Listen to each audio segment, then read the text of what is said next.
సమస్యలను పరిష్కరించాలని డిమాండ్ చేస్తూ వరంగల్లో ఆందోళనకు దిగారు పాలిటెక్నిక్ విద్యార్థులు. ఎంజీఎం కూడలి వద్ద All India Democratic Student Organisation ఆధ్వర్యంలో రాస్తారోకో నిర్వహించారు. పాలిటెక్నిక్ కళాశాల భవనం శిథిలావస్థకు చేరిందని ఆవేదన వ్యక్తం చేశారు. తరగతి గదులలో పెచ్చులు ఊడుతున్నాయని, ఎడతెరిపి లేకుండా కురిసిన వర్షాలకు తరగతి గదుల్లోకి నీరు చేరుతుందన్నారు. సమస్యలను పరిష్కరించుకుంటే ఆందోళనకు ఉధృతం చేస్తామని హెచ్చరించారు విద్యార్థులు.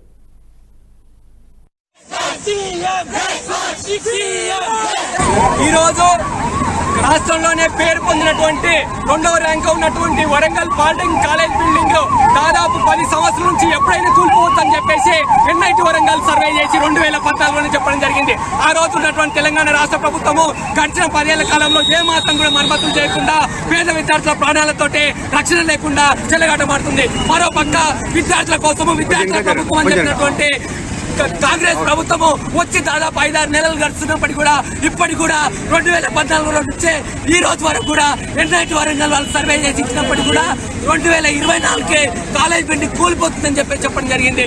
దాదాపు 2000 మంది స్టూడెంట్స్ ఈ కాలేజీలో అవుతున్నారు.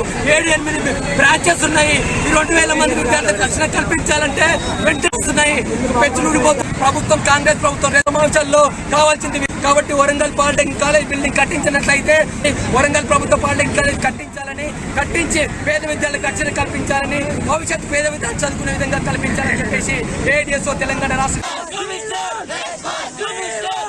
వరంగల్ ప్రభుత్వ పాలిటెక్నిక్ కాలేజ్ బిల్డింగ్ కట్టించాలి.